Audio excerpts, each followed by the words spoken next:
Another two components are the route tables. So this is rather a simple implementation. In traditional world, maintaining a route table is a much um, tedious task, but AWS made it quite simple. So the task of route tables within the VPC is to just define how and where the network traffic is directed. So in this case, if, for example, the request is, say, we have the subnet range here is 10.1.0.24, right? So let's look at the range here. So we have these many IP addresses, right? Say imagine 10.0.10 is the IP address of this particular instance here, okay? So the user is pinging using that particular IP address. So the route table here looks at the CIDR. So it looks at 10.0.1.10. Okay, so that's 10.0.1.0 CIDR range. Where should I forward it to? If you have defined it there that if it meets that criteria, if it fits that CIDR, then it needs to be forwarded to a particular subnet, then that's what it does. So basically it do direct the traffic as it's defined within those routes. So within the route tables, you defined specific routes of where and how the traffic need to be routed to different subnets.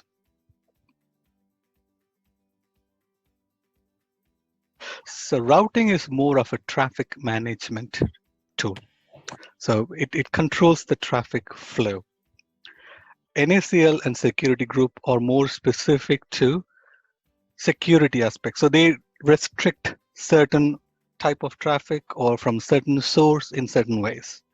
But router, if there is no route defined in the route table, it simply drops the traffic. So what it helps you to do is avoids unnecessary traffic within your VPC. So if you don't have a clear way out for a particular request, it drops the request at this point. It would not even come into your other areas. So that way, there is no unnecessary traffic or performance degradation within your network.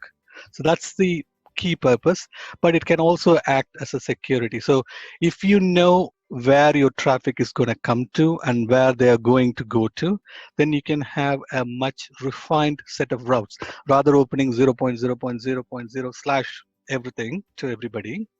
You can have a much refined routes, which can also contribute to security. So that's the key role of the key difference from my point of view between the group So NACL the and route table. route one can be, because route is the interface to the outside world, so that restriction will hit first. So let's say if we have opened up security group to 0.0.0.0, however, Okay. we have restricted the route Hmm. table, Hmm. then it is restricted eventually, even Correct. security. Okay, so in that's a clear difference between route table and the other two. Correct. But security groups are associated very specifically to an instance.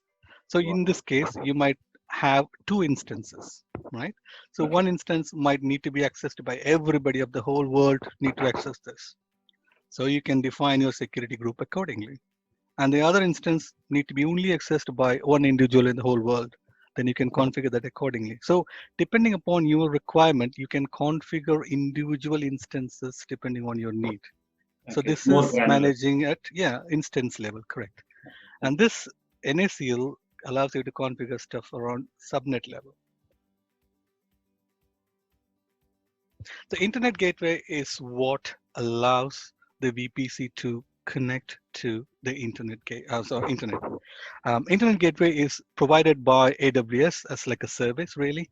So it's highly scalable and available and redundant. So we don't have to worry about how it is configured, what's its spec and performance and all. AWS takes care of that for us. So it's usually created outside the VPC. Where's the diagram? So it's not usually, um, logically at least, it's not within the VPC, it's outside VPC. You have to associate a VPC to an internet gateway if you want traffic to go to internet. And again, it is a one-to-one relationship. So one VPC can only be connected to one internet gateway and vice versa.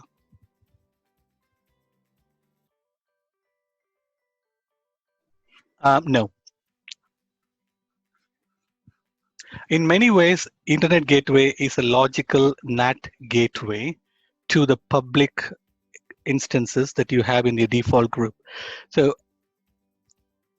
in one way, his question is correct because in effect, that is what it does for the default subnets that we have and the instances that we have within them. So it kind of acts as like a NAT. But for the private ones and the custom ones, that is not the case. We can have our own separate NAT instances. And on top of it, we have the Internet Gateway to provide the network connectivity. When we use these terms in and out in the internet, use egress and ingress. This is very much, you'll be asked in the interviews like, what do you mean by egress and ingress in the cloud? So like egress means exit and the ingress. So that's the terminology actually I'll try to ask people to use when they remember all this terminologies in the cloud, because that's what you're going to be asked in the interview.